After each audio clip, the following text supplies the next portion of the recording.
KaraokeBooks. Moby-Dick, or The Whale. Herman Melville. Audiobook. Chapter 41. Moby-Dick. I, Ishmael, was one of that crew. My shouts had gone up with the rest. My oath had been welded with theirs.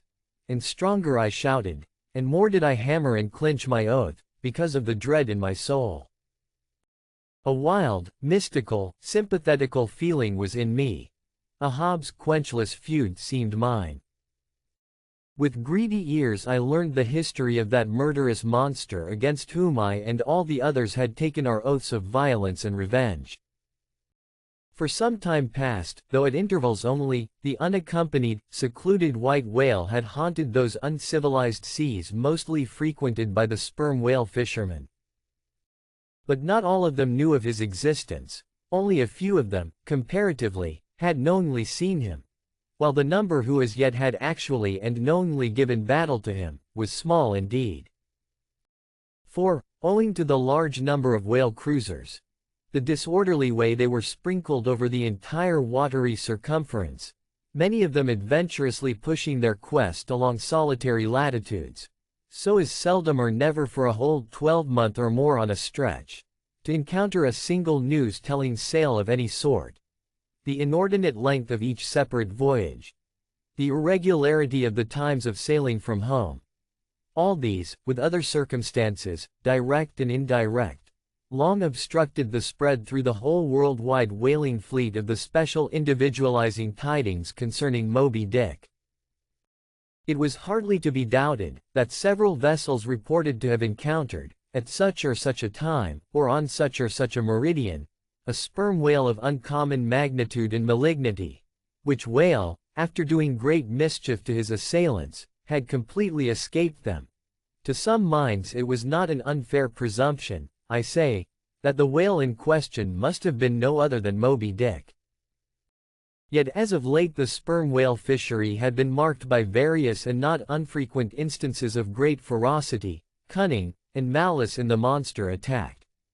Therefore it was, that those who by accident ignorantly gave battle to Moby-Dick, such hunters, perhaps, for the most part, were content to ascribe the peculiar terror he bred, more, as it were, to the perils of the sperm whale fishery at large, than to the individual cause.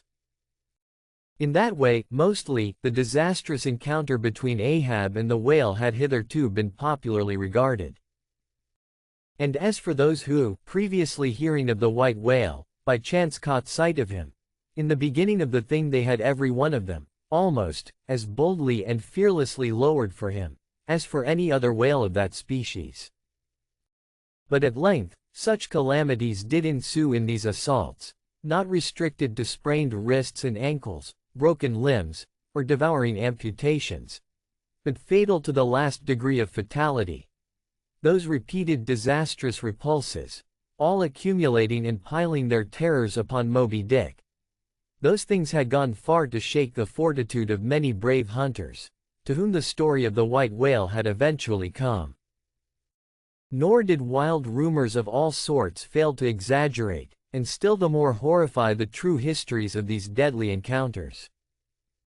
For not only do fabulous rumors naturally grow out of the very body of all surprising terrible events, as the smitten tree gives birth to its fungi, but, in maritime life, far more than in that of terra firma, wild rumors abound, wherever there is any adequate reality for them to cling to. And as the sea surpasses the land in this matter, so the whale fishery surpasses every other sort of maritime life, in the wonderfulness and fearfulness of the rumors which sometimes circulate there. For not only are whalemen as a body eunuchs exempt from that ignorance and superstitiousness hereditary to all sailors, but of all sailors, they are by all odds the most directly brought into contact with whatever is appallingly astonishing in the sea. Face to face they not only eye its greatest marvels, but, hand to jaw, give battle to them. Alone, in such remotest waters, that though you sailed 1,000 miles, and passed 1,000 shores, you would not come to any chiseled hearthstone, or aught hospitable beneath that part of the sun, in such latitudes and longitudes, pursuing such a calling as he does, the whaleman is wrapped by influences all tending to make his fancy pregnant with many a mighty birth. No wonder, then, that ever-gathering volume from the mere transit over the widest watery spaces, the outblown rumors of the white whale did in the end incorporate with themselves all manner of morbid hints, and half-formed fetal suggestions of supernatural agencies, which eventually invested Moby-Dick with new terrors unborrowed from anything that visibly appears. So that in many cases such a panic did he finally strike, that few who by those rumors, at least, had heard of the white whale, few of those hunters were willing to encounter the perils of his jaw. But there were still other and more vital practical influences at work. Not even at the present day has the original prestige of the sperm whale, as fearfully distinguished from all other species of the Leviathan, died out of the minds of the whalemen as a body. There are those this day among them, who, though intelligent and courageous enough in offering battle to the Greenland or right whale, would perhaps, either from professional inexperience, or incompetency, or timidity, decline a contest with the sperm whale. At any rate, there are plenty of whalemen, especially among those whaling nations not sailing under the American flag, who have never hostilely encountered the sperm whale, but whose sole knowledge of the Leviathan is restricted to the ignoble monster primitively pursued in the north.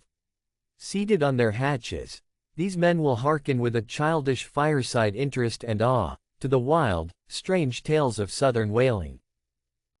Nor is the preeminent tremendousness of the great sperm whale anywhere more feelingly comprehended than on board of those prows which stem him.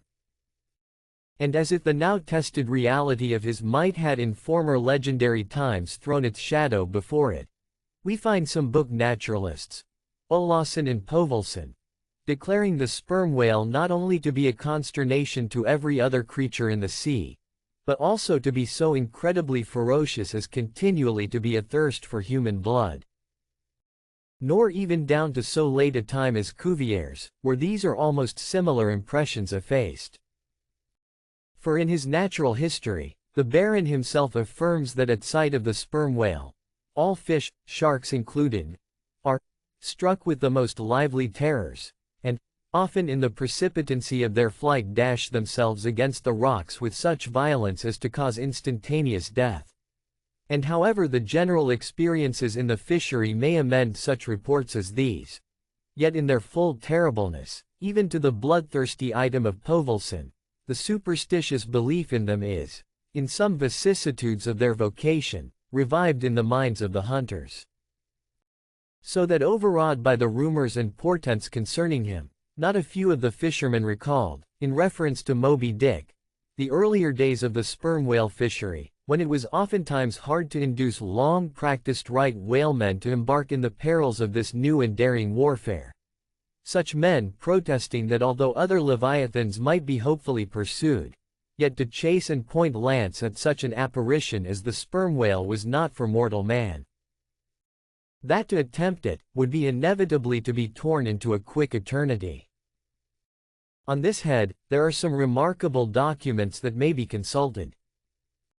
Nevertheless, some there were, who even in the face of these things were ready to give chase to Moby-Dick, and a still greater number who, chancing only to hear of him distantly and vaguely, without the specific details of any certain calamity, and without superstitious accompaniments, were sufficiently hardy not to flee from the battle if offered. One of the wild suggestions referred to, as at last coming to be linked with the white whale in the minds of the superstitiously inclined, was the unearthly conceit that Moby-Dick was ubiquitous, that he had actually been encountered in opposite latitudes at one and the same instant of time. Nor, credulous as such minds must have been, was this conceit altogether without some faint show of superstitious probability. For as the secrets of the currents in the seas have never yet been divulged, even to the most erudite research, so the hidden ways of the sperm whale when beneath the surface remain, in great part, unaccountable to his pursuers, and from time to time have originated the most curious and contradictory speculations regarding them, especially concerning the mystic modes whereby, after sounding to a great depth, he transports himself with such vast swiftness to the most widely distant points. It is a thing well known to both American and English whale ships, and as well a thing placed upon authoritative record years ago by Scoresby, that some whales have been captured far north in the Pacific, in whose bodies have been found the barbs of harpoons darted in the Greenland seas. Nor is it to be gainsaid, that in some of these instances it has been declared that the interval of time between the two assaults could not have exceeded very many days. Hence, by inference, it has been believed by some whalemen, that the North-West Passage, so long a problem to man, was never a problem to the whale. So that here, in the real living experience of living men, the prodigies related in old times of the inland Strelo mountain in Portugal, near whose top there was said to be a lake in which the wrecks of ships floated up to the surface, and that still more wonderful story of the Arethusa fountain near Syracuse, whose waters were believed to have come from the Holy Land by an underground passage. These fabulous narrations are almost fully equaled by the realities of the whalemen. Forced into familiarity, then, with such prodigies as these, and knowing that after repeated, intrepid assaults, the white whale had escaped alive, it cannot be much matter of surprise that some whalemen should go still further in their superstitions, declaring Moby-Dick not only ubiquitous, but immortal, for immortality is but ubiquity in time. That though groves of spears should be planted in his flanks, he would still swim away unharmed. Or if indeed he should ever be made to spout thick blood, such a sight would be but a ghastly deception. For again in unensanguined billows hundreds of leagues away, his unsullied jet would once more be seen. But even stripped of these supernatural surmisings, there was enough in the earthly make and incontestable character of the monster to strike the imagination with unwonted power. For, it was not so much his uncommon bulk that so much distinguished him from other sperm whales, but, as was elsewhere thrown out, a peculiar snow-white wrinkled forehead, and a high, pyramidical white hump. These were his prominent features, the tokens whereby, even in the limitless, uncharted seas, he revealed his identity, at a long distance, to those who knew him. The rest of his body was so streaked, and spotted, and marbled with the same shrouded hue, that, in the end, he had gained his distinctive appellation of the white whale. A name, indeed, literally justified by his vivid aspect, when seen gliding at high noon through a dark blue sea, leaving a Milky Way wake of creamy foam, all spangled with golden gleamings. Nor was it his unwonted magnitude, nor his remarkable hue, nor yet his deformed lower jaw, that so much invested the whale with natural terror, as that unexampled, intelligent malignity which, according to specific accounts, he had over and over again evinced in his assaults. More than all, his treacherous retreat struck more of dismay than perhaps aught else. For, when swimming before his exulting pursuers, with every apparent symptom of alarm, he had several times been known to turn round suddenly, and, bearing down upon them, either stave their boats to splinters, or drive them back in consternation to their ship.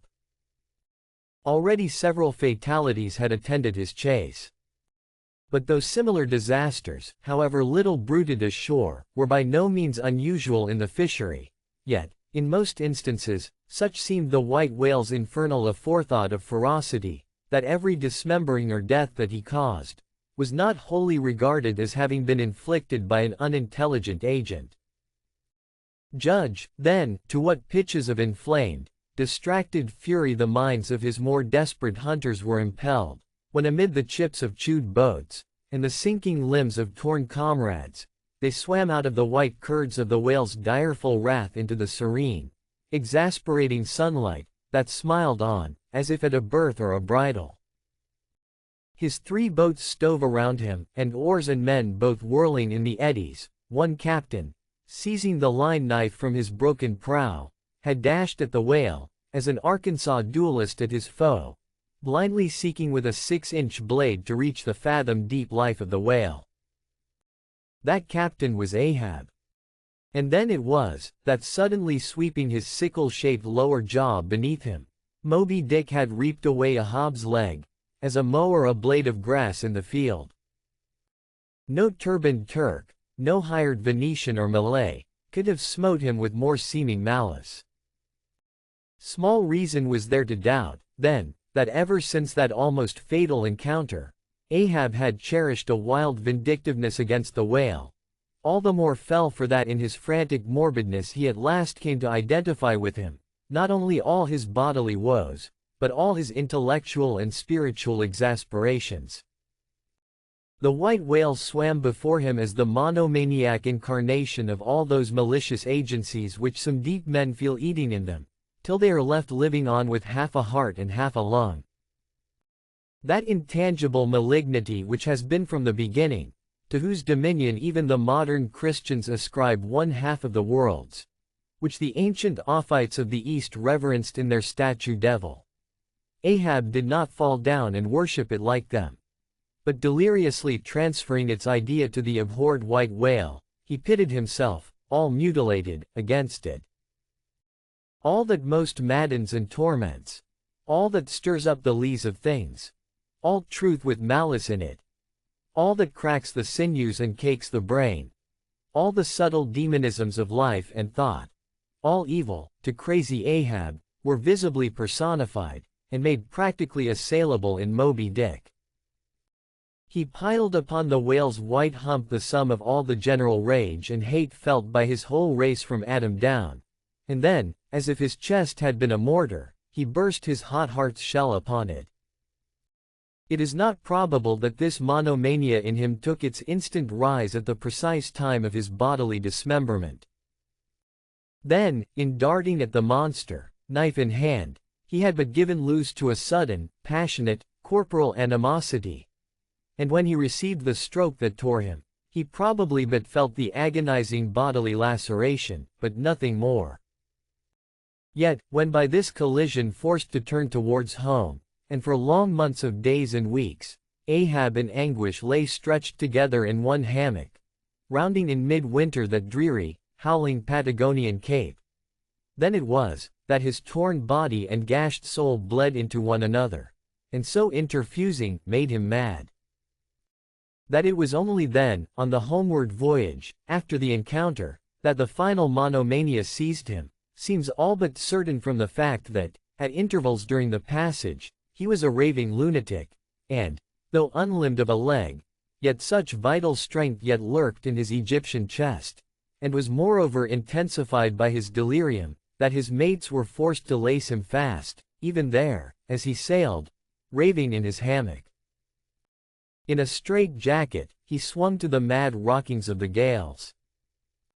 And, when running into more sufferable latitudes, the ship, with mild stunsails spread, floated across the tranquil tropics, and, to all appearances, the old man's delirium seemed left behind him with the Cape Horn swells, and he came forth from his dark den into the blessed light and air.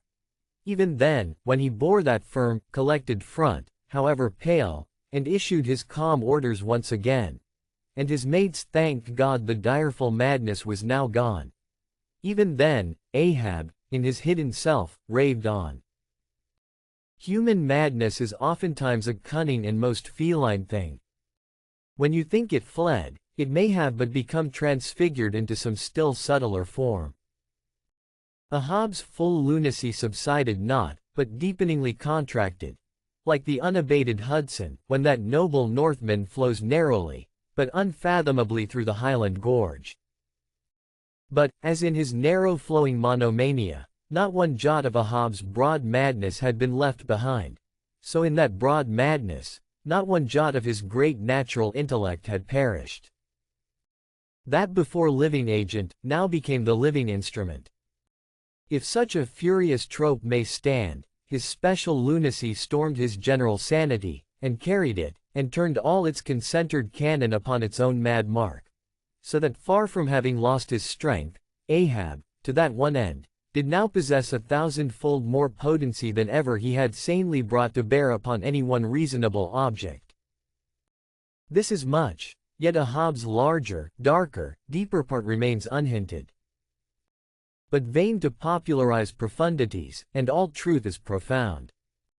Winding far down from within the very heart of this spiked Hotel de Cluny where we here stand, however grand and wonderful, now quit it, and take your way, ye nobler, sadder souls, to those vast Roman halls of Thermes, where far beneath the fantastic towers of man's upper earth, his root of grandeur, his whole awful essence sits in bearded state, an antique buried beneath antiquities, enthroned on torsos. So with a broken throne, the great gods mock that captive king. So like a caryatid, he patient sits, upholding on his frozen brow the piled entablatures of ages. Wind ye down there, ye prouder, sadder souls. Question that proud, sad king. A family likeness. Aye, he did beget ye, ye young exiled royalties, and from your grim sire only will the old state secret come. Now, in his heart, Ahab had some glimpse of this, namely, all my means are sane, my motive and my object mad. Yet without power to kill, or change, or shun the fact, he likewise knew that to mankind he did long dissemble, in some sort, did still. But that thing of his dissembling was only subject to his perceptibility, not to his will determinate. Nevertheless, so well did he succeed in that dissembling, that when with ivory leg he stepped ashore at last, no Nantucketer thought him otherwise than but naturally grieved, and that to the quick, with the terrible casualty which had overtaken him. The report of his undeniable delirium at sea was likewise popularly ascribed to a kindred cause. And so too, all the added moodiness which always afterwards, to the very day of sailing in the Pequod on the present voyage, sat brooding on his brow.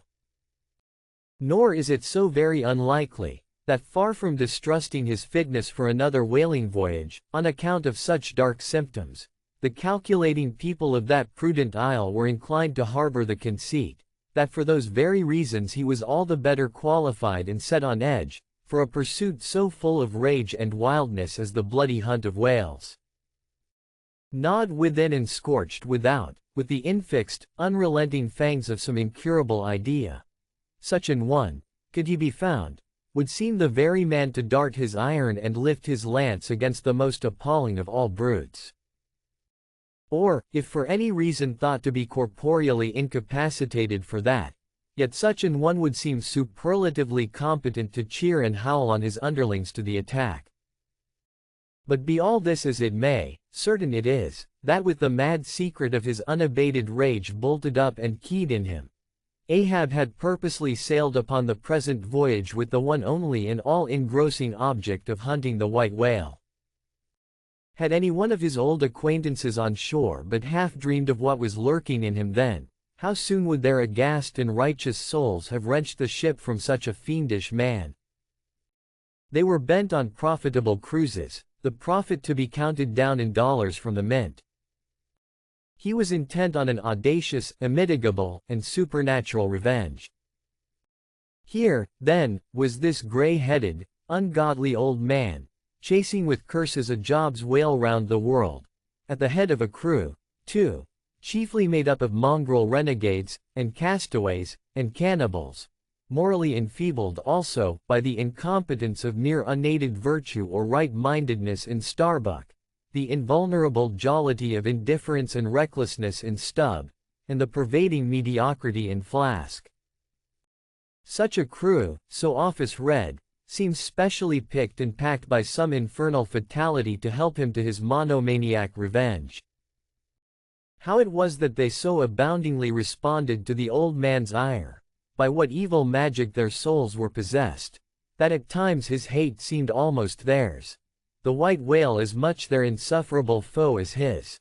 How all this came to be, what the white whale was to them, or how to their unconscious understandings, also, in some dim, unsuspected way, he might have seemed the gliding great demon of the seas of life. All this to explain, would be to dive deeper than Ishmael can go. The subterranean miner that works in us all, how can one tell whither leads his shaft by the ever-shifting, muffled sound of his pick? Who does not feel the irresistible arm drag? What skiff in tow of a 74 can stand still?